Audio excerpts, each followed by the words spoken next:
ዛሬ ፍቅር ወላሂ በጣም ነው ያስደሰተችኝ እና አብርሽ ማለት ደግሞ እሱ ምንም ነገር ሲያደርግ ምንም የማይመስለው እሱ ትንሽ ነገር ሲነካ ግን በጣም ነው የሚከብደው እና ዛሬ ላይ በጣም ነው ጀግና ብያታለሁ። ፍቅር የተናገራቸው ንግግሮች ሁሉ በጣም ነው ደስ የሚለውና ባለፈው እንደዛ ስትል የመጠቀሚያ እያደረጋት ነው። በቃ የሆነ ነገር ለድራማ እንደሆነ በርግጥ ያስታውቃል። ግን ቢሆንም ያኔ ያያችሁ አይደል ዛሬ ችግር ውስጥ ገብታለች። በርግጥ ግን እኔ እውነትን ተናግሮ ከመሸበት ማደር ነውና ሩታ ጋር ሲላቀሱ በጣም ነው ያሳዘኑኝ። የምር ነው የምላችሁ። በዚህ ልክ ብስሚላ እኔ በጣም ነው የሚገርመኝ በነገራችን ላይ ማለት ነው። ይሄን ለምን አይተውትም? ወላሂ ፍቅርም ልክ አለው አይደለ? የሰውን እንወደዋል እናፈቅረዋል። ነገር ግን በዚህ ልክ እንደማይጠቅመን እያወቅን ከሶስት ሴት ጋር ወዲህ እያለ ይሄ ለማንም አይጠቅምም። ወላሂ ያንቀው መተው መቻል አለባቸው። እንዴ ኑረው የለ እንዴ ብቻቸውን ተወልደው ብቻቸውን አርገው ብቻቸውን ለዚህ ደረጃ ደርሰዋል። እንደዛ ሩታ አሁን አርግዛ ልጅ በሆዷ ይዛ ያንን ሁሉ ፈተና እያሳለፈባት ለምንድን ነው ሴቶች ራሳቸውን የሚያስከብሩት? አሰላሙ አለይኩም ወራህመቱላሂ ወበረካቱ። ውድና የተከበራችሁ የቻናሌ ቤተሰቦች እንዴት ናችሁ? ደህና ናችሁ ወይ? ሁሉ ሰላም፣ ሁሉ መልካም። እኔ ያለሁ አልሐምዱሊላህ። ምክርና ቦክስ ለሰጪው ቀላል ነው ይባላል። ግን ደግሞ ማንኛችንም ሁላችንም አፍቅረን ወደን ብዙ ነገሮች ሆነን ብዙ መስዋዕት ተከፍሎልን ከፍለንም ሁሉም ወደ ወንስ ብዙ ነገር ያሳለፈ ነው ከስንት አንድ በስተቀር ማለት ነውና ሁሉም በህይወቱ አፍቅሮ የሚያቅሰው ነውና ግን ደግሞ እንደነገርኳችሁ ለሚጠቅማችሁ ነገር ምንም መስዋዕት ክፈሉ፣ ችግር የለውም። ምክንያቱም በዚህ ዓለም ላይ ከፍቅር በላይ ምንም የሚያስደስት ነገር የለም። ሁሉም ነገር ከፍቅር ቀጥሎ ነውና እንዳልኳችሁ ብዙ ነገሮች ልናስቀድም እንችላል። ግን ደግሞ ፍቅር የሌለበት ህይወት ባዶ ነው፣ ምንም ደስታ የለውምና ከምንም በላይ ፍቅር ካለ ግን እምነቱ ካለና ወላሂ ፍቅር ካለ ሁሉም ነገር በሂደት ይመጣል። ዋናው መተማመን እና ፍቅር ነውና ስለዚህ እኔም እየፈረድኩ ያለሁት ፍቅር እንዴት ነው ልትሉኝ ትችላላችሁ። እንደዛ አይደለም ግን ደግሞ ከልክ ያለፈ ራሳችሁን እስከመጣል ደረጃ ሌላ ሰው ከሱ ውጭ በቃ ከሌላ ሲገይ ይሄድ ያያችሁት አይን ባይን እንግዲህ አስቡ። ለሩታ ስሜት ቢኖረው ኑሮ ፍቅርና ቶሎ ስትለው አይሄድም ነበር። ለሄርሜላም ስሜት ቢኖረው ፍቅርና ስትለው አይሄድም ነበር። ነገር ግን ፍቅር የሱን ሪያክሽን ለማወቅና ከሄርሜላ ለማራቅ ከሩታ ጋር ተባብረው ነውና ሩታና ፍቅር የእውነት ሁላቸውም ሲያለቅሱ አሳዝኖኛል። በተለይ ሩታ ከላስ ካሁን በኋላ ወላሂ አብርሽ የሚባል ሰው ይሄን በነገራችን ላይ ወንድ ልጅ እንደዚህ በተንኮል ወደኛ ልናመጣው አንችልም። ይሄን ማወቅ መቻል አለብን። ወንድ ልጅ ልባቸው አንዴ በቃ የሄደ ልብ መመለስ በጣም ከባድ ነው። ገባችሁ አይደል?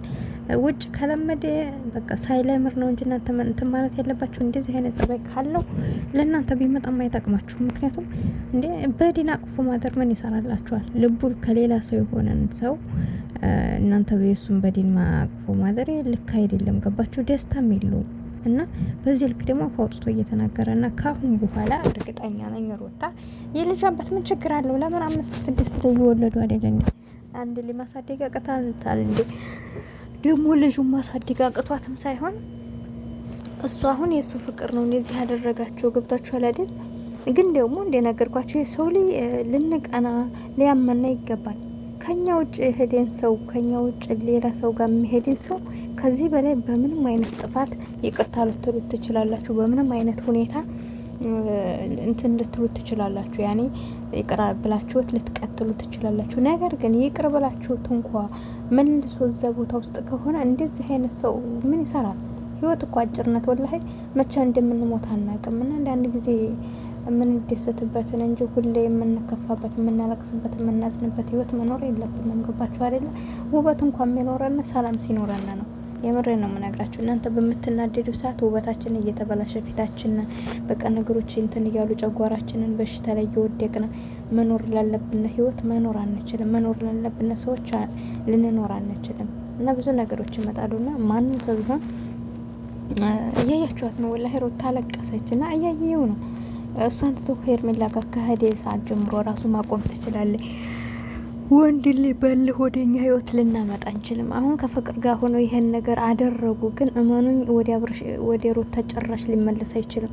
ገባችሁ? አንደኛ አፍሯል፣ ሁለተኛ ደግሞ ወደ ሩታ እንዳይሄድ ይሄን ነገር ማድረጓ በጣም አሞታል። ግን እሷ የእውነትም እንዳለችው ፍቅር ልክ ናት። ይሄን ሁሉ አድርጎ ፍቅርን እንኳን እንደሚወዳት ከነሷ አብልጦ እና ስትለው እንዲሄድ እና እሷ ጋር ለመጀመር እንዲያሰበ እያየ ይሄን ሁሉ ይቅር ብለው አብረን እንኑር እያለችው ይሄን ነገር እንኳን አምኗት አልሄደም።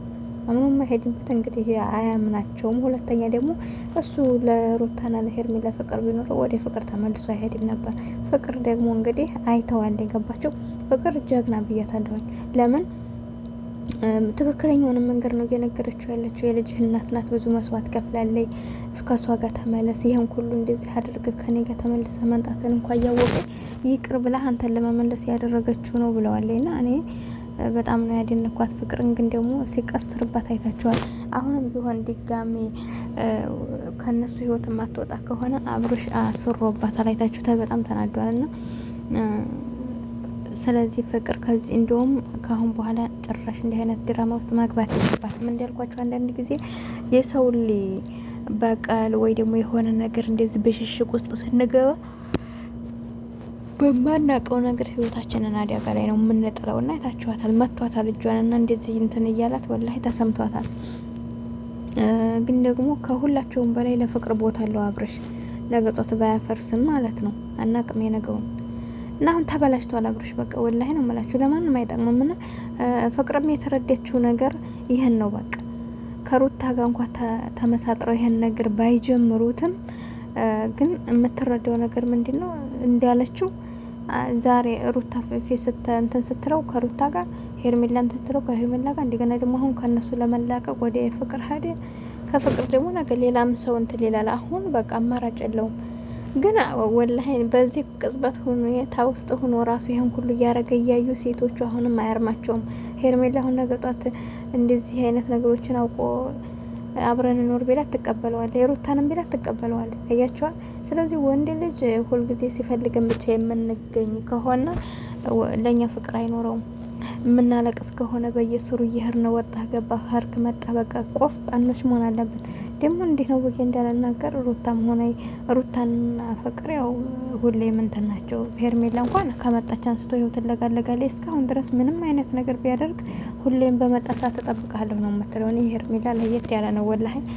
እውነትም እንዳለችው ከሱ ውጭ ወንድ አታውቅም እንዴ? አይታጣቅም። በነገራችን ላይ ወንድን አይቶ ማወቅ አለማወቅ አይደለም፣ ፍቅር አይድረስ ነው። ቢሆንም ግን ደግሞ የእሷ ከልክ ያለፈ ነው። ትናንት ነው ከትናንት ወዲያ ወንድሞቿ ሰርፕራይዝ ሊያረጉ ያመጡትን አበባ አይታችሁ ከሆነ በቃ እንደዛ ሊያስደስቷ ብለው ደስ ብሏት አላመነችም። በቃ አንተ ነው እያለ ግን ሲሄድ በጣም ደበራት፣ ከፋት። ሁኔታዋን አይታችኋል። ሱብሃንአላህ። እኔ ወላሂ ድራማ እየመሰለኝ ነበር፣ ግን በህይወታቸው እንደዚህ አይነት ውስጥ ከገቡ በጣም ከባድ ውስጥ ነውና አንዳንድ ጊዜ ነገሮችን እየመረረን መዋጥ መለመድ ያለብን ነገባቸው። ለጤና ከተባለ ራሳችንን ነጻ ለማድረግ ከሆነ የሚመረ ነገር ጠጥታችሁ አታውቁም? ትጠጣላችሁ እየመረራችሁ ማለት ነው። ግን ህይወትም ማለት እንደዚህ ናት። አንዳንድ ጊዜ የማይጠቅመን ነገር ውስጥ እዛ ከመጨመላለቅ ንቀን መውጣት አለብን። ያን ሰው ወላሂ ፈልጓቸው ይመጣል። አሁን ሄርሜላም ሆነ የሩታ ከሱር ግፍ አድርገው ትተው የራሳቸውን ሌላ ነገር ቢጀምሩ ወይ ነገ ጧት ተንብር ወይ ለምናቸዋል ወይ ደግሞ ያቆማል። እና ብቻ ለማንኛውም ፍቅር ተመችተኛል። ካሁን በኋላ ስራዋን ብትሰራ ይቻላል።